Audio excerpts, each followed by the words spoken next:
Okay, so today what we're going to do, we're going to get the least squares regression line, but using the calculator. The other day we used those formulas, if you remember, and we found the B value. Remember, it was R sy over Sx, and then we found the A value, which was the mean of y times B S of x. So we did them. Now we're going to use the calculator to find the A and B value. So if you remember, our formulas for these least squares regression line, which is like the line of best fit in the scatter plot, it follows this pattern, y equals A plus bx. So we need to find what A is, and we need to find what B is, and then we'll write the formula out using the variable names, and then we can use that formula to make some predictions for what we've got going. So when you are trying to find it on your calculator, you actually already know how to get it because it's in the same place where you found R squared and R value. So see down there?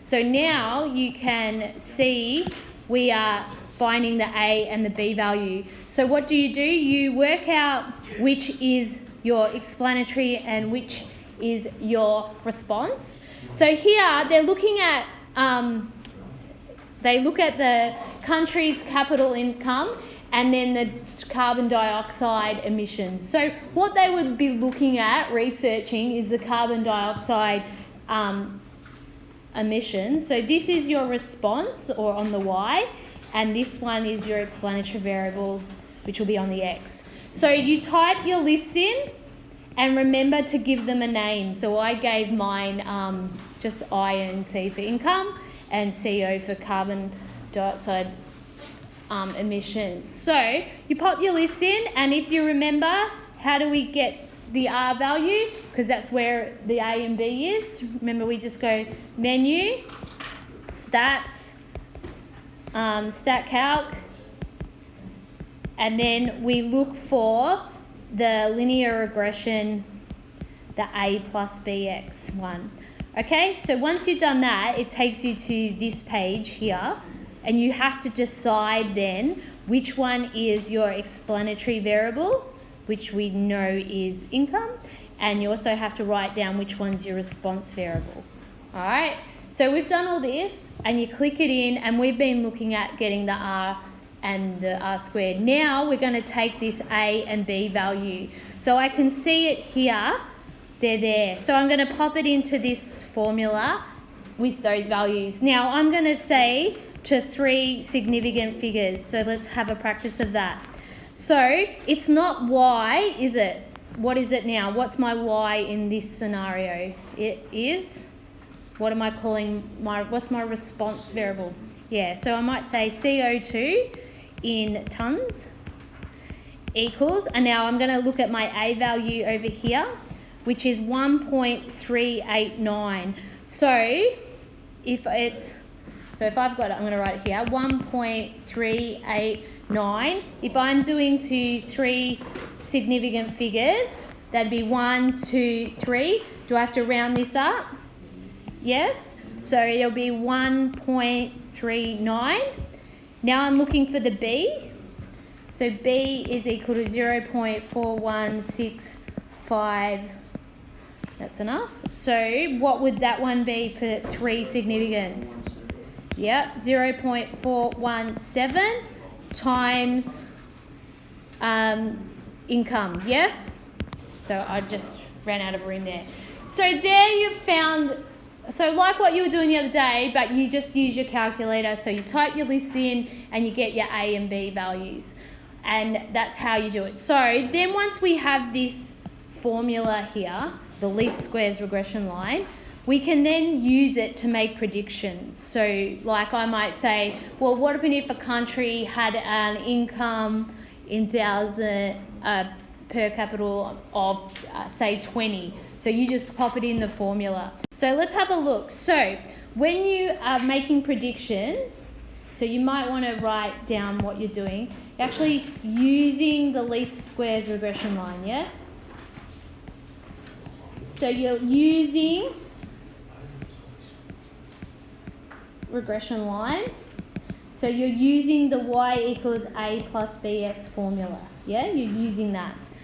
Okay, when you are asked to predict within the range, it's called interpolation. So what do we mean by within the range? We mean if you look at your explanatory variable or x values and you're in between there. So if you look here, for this example here, the range of income is, so what you're looking for is the minimum to the maximum. So if I look here, what's the lowest one there? It's 7.5, yeah?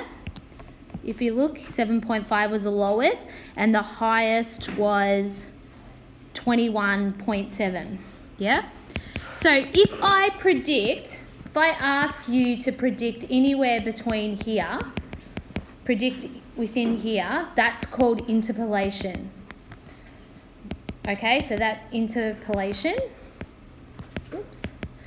If I asked you to predict something out this way, so lower or higher, that is called extrapolation. And it's important because data may change dramatically, particularly like if you look at years and stuff, if it was like over like many years, you might have collected data, and then what happened is, you know, some major, say employment rate. If we looked at employment rate over the last few years, it would be great. And then if we followed that pattern, it might say, oh, it's going to keep going up. Well, no, we've had a major worldly disaster of COVID. It's going to drop off. So it's important to know if it's where you are. Are you testing within what you've looked at? Because if you're testing outside, it may not follow that pattern, okay? So things like that. All right, let's have a look. So here's another example of two variables. So what they did is they looked at birth rate per 1,000 and life expectancy. So really they want to see, this is the response. They wanted to see whether if you have a country had a high birth rate, did it make you have a lower life expectancy or a higher life expectancy. So this was the explanatory variable. So we've popped them into the calculator and we've got those A value and the B value, and you can see they've created the formula here. So this was my Y, this was my A, this is B, and this was X, okay? All right, so it says so now we've found this formula. Here is them doing a prediction here. They've gone, what is the life expectancy for a birth rate of 35 per people? Now, if we go and look at the range for birth rate, so let's have a look. What was the minimum one? What's the lowest birth rate per 1,000 that we in 26? Good. And what's the maximum? 43. So is this one in between? Yes. Isn't 35 would be occur in there? So when you do it, so we've popped 35 into the formula. So you can see we've got the A, B, and here's where we've put that X. But we know that this is an interpolation because it's within that range. We've tested around there, so we're happy to say it's interpolation. When they ask me in the next question down here, they ask me to predict, so this is like saying when X is 70. Can you see it's bigger than 43, isn't it? So it's outside, so it would be extrapolation. So you pop it in. So a country that has a birth rate of 70 babies per 1,000 have a life expectancy of 4.6 years. So you can see that's not good.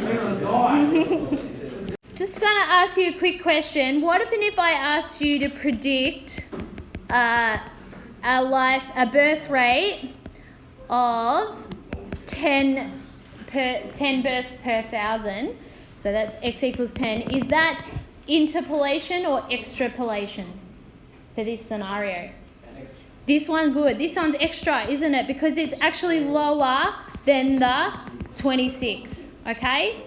Does that make sense? Yep. All right, good.